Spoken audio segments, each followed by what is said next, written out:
Audio Jungle.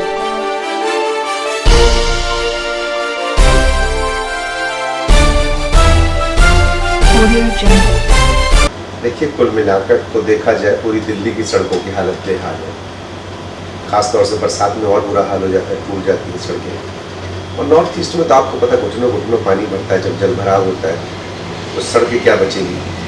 लेकिन मैं ये कहना चाहता हूँ कि जो आम आदमी पार्टी की सरकार है वो इन बातों पर कोई ध्यान नहीं देती, और उसका वजह है ना ध्यान देने का। उनको पता है कि जब इलेक्शन आएंगे कुछ ना कुछ वो फ्री का नुस्खा देंगे और इलेक्शन जीतने की कोशिश करेंगे।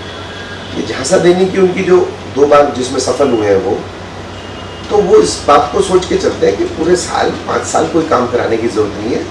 वो सोचते हैं दिल्ली की जनता बिल्कुल बेवकूफ़ है, और वो हर बार उनको जैसे फ्री टिकट का एक बार दे दिया, बिजली और पानी का जिस प्रकार से झांसा दे रखा है, जितना पैसा वो देते हैं ये उससे ज़्यादा वो दूसरे लोगों से ले लेते हैं। और उनको पता है जिनका ज़्यादा वोट बैंक है उनको बस थोड़ा सा लालच दीजिए, जिनका बहुत कम वोट बैंक है उनसे पैसा खींचिए। ये अच्छी बात नहीं है। और सबसे बड़ी बात यह कि वो जो पैसा है वो बहुत गाढ़ी कमाई है दिल्ली सरकार की, अपने इनकम टैक्स की और लोगों के टैक्सेस की। उस टैक्स की जो इनकम है उसको इस तरीके से व्यर्थ नहीं करना चाहिए। तीसरी बात यह है कि सड़कें तो आप खुद चल के देख लीजिएगा, आप खुद ही 1-2 वीडियोस आप बनाइएगा। वजीराबाद रोड पर भी, हमारी रोड पर भी किस प्रकार की स्थिति है और किस प्रकार से लोग बेचारे बड़े मुश्किल से अपने वाहन खरीदते हैं, पैसा खर्च करते हैं, फिर उसको इन सड़कों पर टूटने के लिए डाल देते हैं ये। और मैं नहीं समझता कि बहुत ज़्यादा दिन इस प्रकार की कोई जो तरीका है वो आम आदमी पार्टी सरकार का चल पाएगा। और पॉश एरिया में अच्छी सड़क बना देना, एक सड़क बना देना, उसको पूरा उस पर 10 करोड़ रुपया 50 करोड़ रुपया एडवर्टाइजमेंट के लिए खर्च कर देना।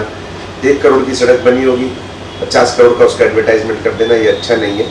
पहले भी वो इस प्रकार से कर चुके हैं, पराली जलाने का हो या वैक्सीन लगाने का हो या कोई भी हो, करता कोई और एडवर्टाइजमेंट वो देते हैं। तो शर्म आनी चाहिए ऐसी सरकार को। लोगों को मिसगाइड करके देखते हैं कब तक सक्सेस होता है। मैं बिल्कुल आपकी बात से सहमत हूँ कि अगर एडवर्टाइजमेंट का पैसा सचमुच कहीं पे इस्तेमाल कर लिया गया होता तो बहुत कुछ दिल्ली का उद्धार हो जाता। ऐसे नहीं दिल्ली की जो जमुना मैया है वो और गंदी हो गई है इनके आने के बाद। ऐसे ही नहीं कि और बेहाल हो गया सिस्टम। एक भी फ्लाईओवर ना बनाना, एक भी स्कूल ना बनाना, बस मोहल्ला क्लिनिक का बखान करना। मोहल्ला क्लिनिक का यूज जब होना चाहिए था वैक्सीनेशन के लिए या RT-PCR टेस्ट के लिए, उस वक्त तो मोहल्लों कॉलोनी को बंद कर देना, ये बिल्कुल शर्मनाक है इनके लिए। वर्ल्ड क्लास की जो बात करते हैं, बिल्कुल एकदम जिसे कहते हैं कि मिसगाइड करते हैं सबको। देखिए वो ऐसा आज नहीं प्रयास कर रहे, वो उनका प्रयास राइट फ्रॉम फर्स्ट डे चल रहा है, MP के इलेक्शन से लेके आने के। लेकिन हर बार उनको हर जगह मुँह की खानी पड़ी है। 1-2 सीटें पंजाब में मिल गई थी, उसके बाद उन्हें कहीं कोई सफलता नहीं मिली। उसका कारण यही है कि जनता उनको जान गई है।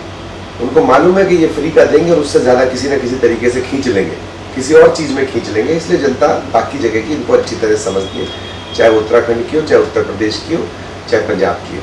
और उत्तराखंड और उत्तर प्रदेश में तो ये जाने की कोशिश करेंगे तो लोग इनको देखिएगा एक दिन पकड़ पकड़ के मारेंगे।